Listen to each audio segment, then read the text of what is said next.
All right, so a lot of you guys are wondering, pre-sale in Mexico, is it something that you should consider? I'm gonna tell you exactly why you need to start looking at the opportunities that are here in Mexico. We're right here inside one of the studios of one of the developers here in Yucatan specifically. This is where all the action is happening. I'm gonna outline real quick why you should get into this right now and why it's such a huge advantage that we have here in Mexico in comparison to the US, and how you can actually get into it easier than you thought, even if you're a foreigner. So I'm going to explain a concept real quick so you guys get an idea.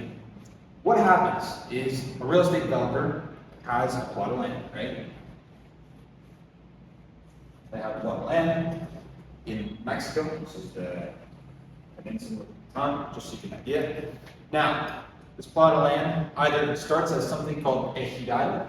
First, have the land go from ejidal, and then, or eventually, ejidal is before it's actually considered private property, right? Watch out for this. If they're ever selling you ejidal property, you're probably going to see it's much cheaper, but it's a pain in the ass, honestly, to get it, to become an actual private property with a title for it, right?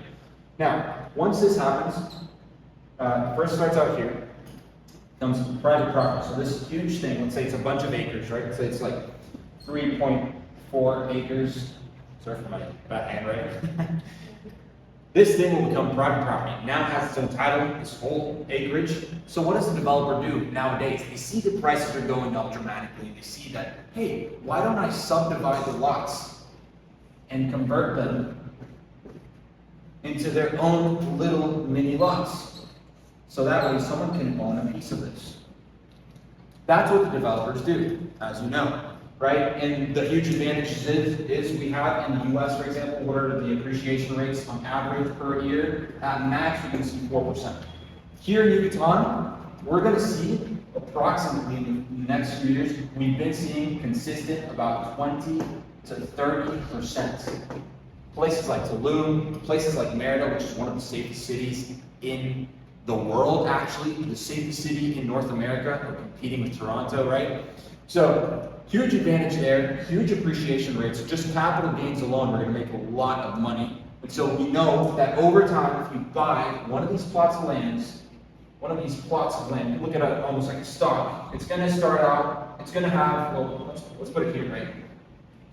We're going to have a valley, right? We're going to make that chart represent the valley, okay? Now, first we're here, and now it's got subdivided. Sorry, I forgot to mention that. Subdivision, individual lot. What happens here? Okay, so they subdivide the lots. Now the developer has to subdivide the lots. They have to go to the county and they have to do a whole bunch of paperwork to actually get these approved, each subdivision, right? Now that takes a lot of work. I'm not gonna lie, it takes about 2 years.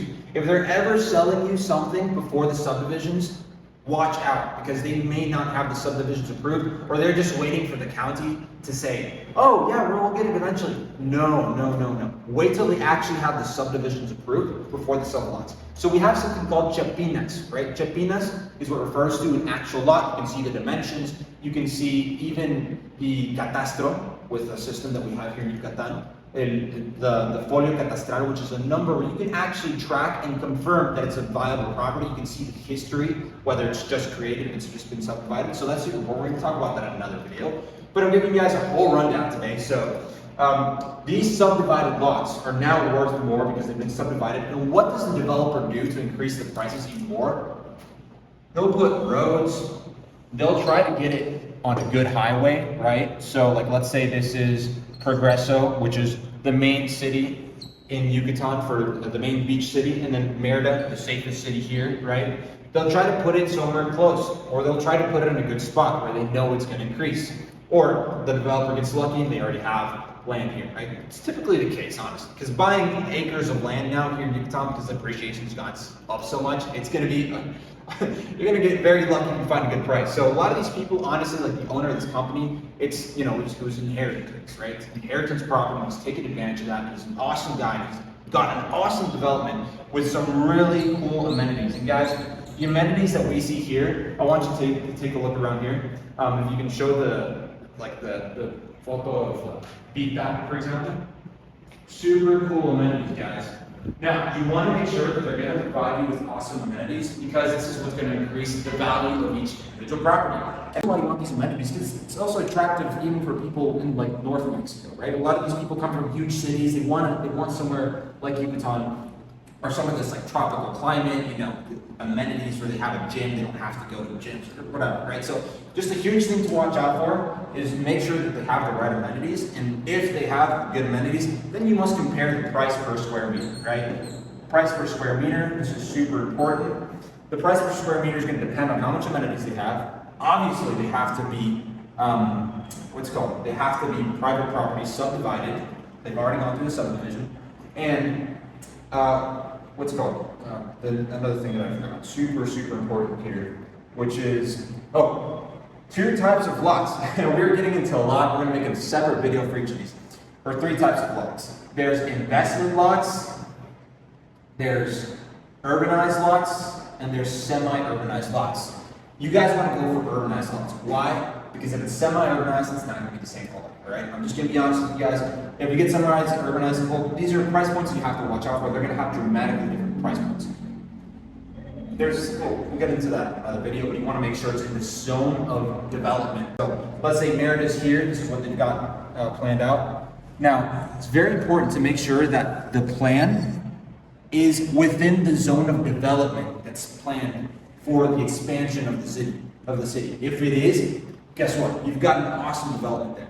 So once they got amenities, they're urbanized, subdivided, and on top of that, they're in a good location, and it's in a location that's actually planned to grow. They're going to say by 2030, this zone is going to be all residential lots.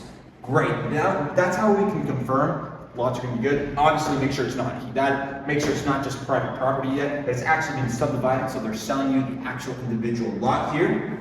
And then what you're going to want to do, this is the last little bonus tip. What phase of pre-sale are they? Right? What is pre-sale? They're essentially selling you the plans. Yes, this thing might be built, and all these amenities might be built till like 2027, so like maybe a couple years from now. But guess what? Whenever they do, this is the property value, right? Like let's say this is the market value. This is the market value of the lot, but what the pre-sale is going to do for us is that it's actually going to allow us to, in the early phases, let's look at the early phases, right? Obviously, the property value is increasing. This is what it's going to be projected in 2027, 2025, right?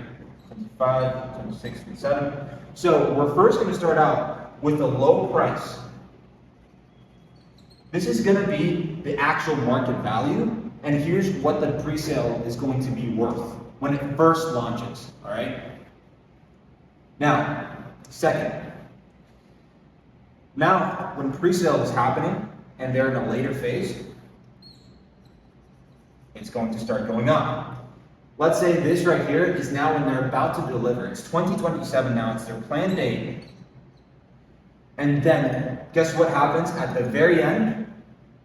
They deliver to you, it's now yours, and you want to sell it, you can cash in the rest of this, right? So maybe you ended up paying, or you bought towards 2027 when these properties are actually, you'd have to pay this whole price just to get one of these lots whenever these are built. Why? Because they've already proved, hey, everything was legitimate, because yes, it is a risk investing in one of these, especially with below regulations. It is a risk to know if they've actually subdivided it, if they have everything, and if they're actually going to end the building. This right here, this is something that was actually built. This is actually built. You can go there, you can see the actual, what was once a render is now reality. Yes, this thing looks absurd, nothing like you can see in the US, but this is real, guys. We're going to make another video showing you what it looks like, the difference between the renders and the reality, because that's super important to make sure they deliver just like they anticipate what they promise, right?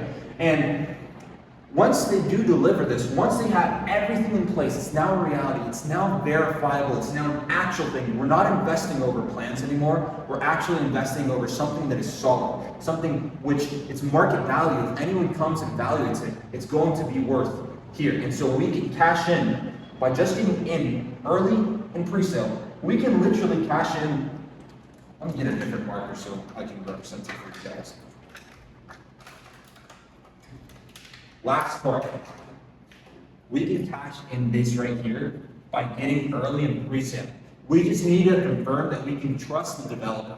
We need to make sure that everything is here, that it's urbanized, so that it's worth the price point, that everything is in order, and that they have a good reputation, right? This is a good reputation. If they have renders and they have actual projects that have been turned in, that's a good developer. These are all the things that we want to look for, and if you get in early enough, we can cash in an awesome price and take advantage of pre-sale lots here in Mexico. And then in another video, I'm going to show you exactly how we can do that as a forward. All right, stay tuned. Good to see you guys.